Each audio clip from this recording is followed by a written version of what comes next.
जब तक रेरा नहीं आया था तब तक बिल्डर बायर को अलग अलग तरीके से फ्लैट्स बेचते थे। कोई सुपर बिल्डअप एरिया के हिसाब से फ्लैट बेचता था, कोई बिल्डअप एरिया के हिसाब से फ्लैट बेचता था, या कोई कारपेट एरिया के हिसाब से बेचता था। रेरा एक्ट के लागू हो जाने के बाद से जो भी बिल्डर अपने फ्लैट्स को बेचेगा वो कारपेट एरिया के हिसाब से ही फ्लैट को बेचेगा।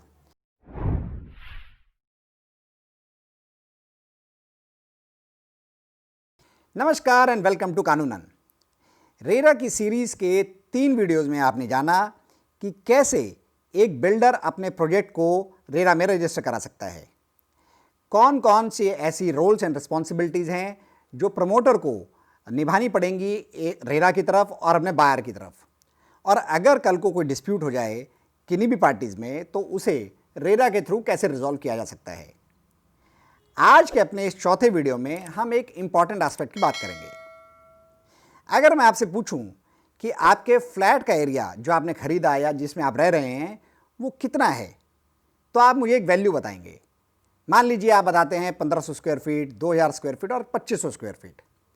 ये वैल्यू बिल्कुल सही है क्योंकि ये एब्सोल्यूट वैल्यू है।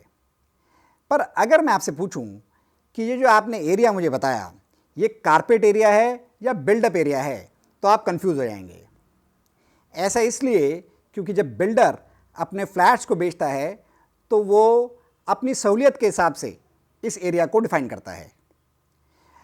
कोई कोई बिल्डर कारपेट एरिया के हिसाब से बेचता है और कोई कोई बिल्डर बिल्डअप एरिया के हिसाब से बेचता है। कई बिल्डर्स ऐसे हैं जो सुपर बिल्डअप एरिया की भी बात करते हैं।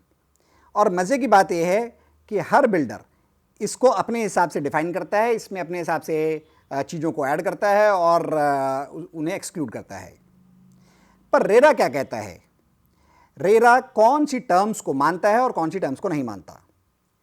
आज के इस वीडियो को देखने के बाद आपको ये क्लैरिटी मिलेगी कि रेरा ने किन किन टर्म्स को मान्यता दी है और किन किन टर्म्स के बारे में रेरा में कुछ भी बात नहीं की गई है। ये वीडियो उन सब लोगों के लिए इंपॉर्टेंट है जो फ्लैट खरीदने वाले हैं। सबसे पहले बात करते हैं कारपेट एरिया की। रेरा के मुताबिक जो एक कारपेट एरिया है वो एक अपार्टमेंट का नेट यूजेबल एरिया है, जिसमें आपका ड्राइंग रूम आएगा, डाइनिंग रूम आएगा, लिविंग रूम आएगा, आपके बेडरूम्स आएंगे, किचन आएगी, आपके जितने भी बाथरूम्स और टॉयलेट्स हैं वो सब इंक्लूड किया जाएगा। जो इम्पॉर्टेंट चीज़ है जो जानने वाली है और जो चीज़ें इंक्लूड नहीं की जाएंगी उसमें आपकी जो अटैच्ड बालकनीज़ हैं जो आपके बेडरूम्स के साथ या किसी भी लिविंग रूम के साथ अटैच हो सकती हैं, वो बालकनीज़, आपका वरांडा, आपकी टेरेस, ये सब चीज़ें ऐसी हैं जो अटैच्ड आपके अपार्टमेंट के साथ हैं, लेकिन ये जो कारपेट एरिया है उसके साथ इंक्लूड नहीं की जाती हैं।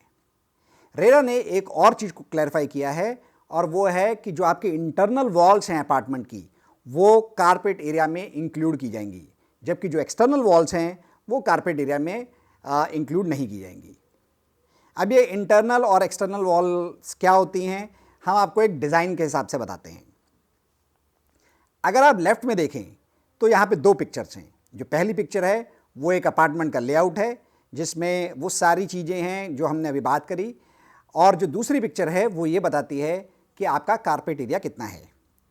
तो अगर आप दूसरी पिक्चर को देखें तो उसमें जितना भी एरिया जो फर्स्ट पिक्चर में दिया गया, जिसमें आपका drawing room, living room, dining room और आपके जो बेडरूम्स हैं, किचन हैं, टॉयलेट हैं, बाथरूम हैं, वो सब इंक्लूडेड हैं। और एक चीज़ जो इम्पॉर्टेंट है वो आपको ये भी ऑब्जर्व करनी चाहिए कि जो जितनी भी दीवारें हैं, जो इंटरनल वॉल्स हैं, वो सब भी कारपेट एरिया में इंक्लूड की गई हैं, जबकि जो बालकनी है और जो टेरेस है और जो वरांडा है उसे इंक्लूड नहीं किया गया। दूसरा, जो आप रेड कलर्स में वॉल देख रहे हैं, इन वॉल्स को एक्सटर्नल वॉल्स कहा गया है और ये कारपेट एरिया में इंक्लूडेड नहीं है।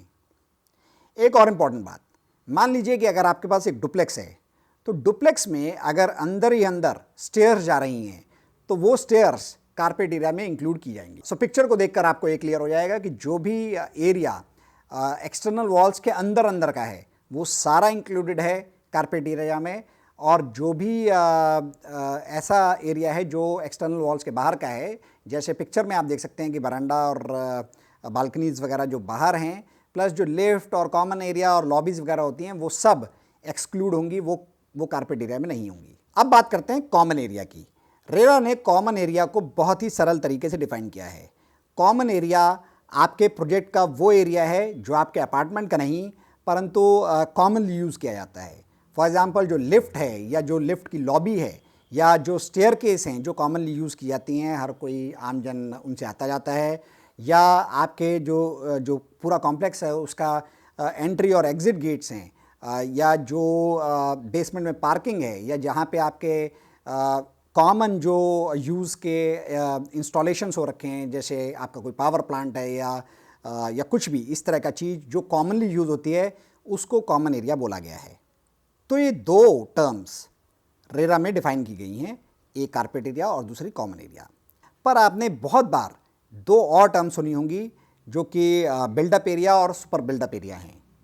रेरा में इन दो टर्म्स की कोई डेफिनेशन नहीं है। तो जब भी आप फ्लैट खरीदने जाते हैं और अगर कोई बिल्डर या कोई रियल एस्टेट एजेंट आपको बिल्डअप एरिया और सुपर बिल्डअप एरिया की बात कहना शुरू करे, तो आप समझ सकते हैं कि वो रेरा के प्रावधानों के हिसाब से नहीं बता रहा है, वो अपने हिसाब से बता रहा है। जब तक रेरा नहीं आया था तब तक बिल्डर बायर को अलग अलग तरीके से फ्लैट्स बेचते थे। कोई सुपर बिल्डअप एरिया के हिसाब से फ्लैट बेचता था, कोई बिल्डअप एरिया के हिसाब से फ्लैट बेचता था, या कोई कारपेट एरिया के हिसाब से बेचता था। रेरा एक्ट के लागू हो जाने के बाद से जो भी बिल्डर अपने फ्लैट्स को बेचेगा वो कारपेट एरिया के हिसाब से ही फ्लैट को बेचेगा। पहले जब बिल्डर्स फ्लैट बेचा करते थे तो वो 10 से 15% की एक्स्ट्रा लोडिंग एक टर्म यूज़ की गई है, वो कर दिया करते थे। जो जनरल पब्लिक थी या जो बायर था उसको ऐसा लगता था कि जो बालकनी है या जो टेरेस है, क्योंकि ये मेरी प्राइवेट है, मेरे अपार्टमेंट के लिए है, तो इसको अगर इंक्लूड कर लिया गया तो इसमें कोई हर्ज नहीं है। जबकि अगर आप देखें तो फाइनेंशियली इसका बहुत बड़ा इम्पैक्ट है, क्योंकि जब आप इन एरियाज़ को अपने फ्लैट के, जैसे मैंने आपको पहले बताया, जब मैं किसी से पूछूं कि आपका एरिया कितना है और आप बताते हैं कि 1500 स्क्वायर फीट है, तो उसमें अगर ये बालकनी और ये सब टेरेस वगैरह इंक्लूडेड हैं, तो जब आप रजिस्ट्री कराएंगे तो आपको इस एक्स्ट्रा कॉस्ट के ऊपर भी पैसे देने पड़ेंगे। दूसरी बात, जब भी आप मेंटेनेंस देते हैं तो अगर आपका एरिया 1500 स्क्वायर फीट है और उसमें बालकनी और टेरेस और ये सब चीज़ें इंक्लूडेड हैं, तो आप ताउम्र एक्स्ट्रा एरिया के ऊपर मेंटेनेंस देते रहेंगे।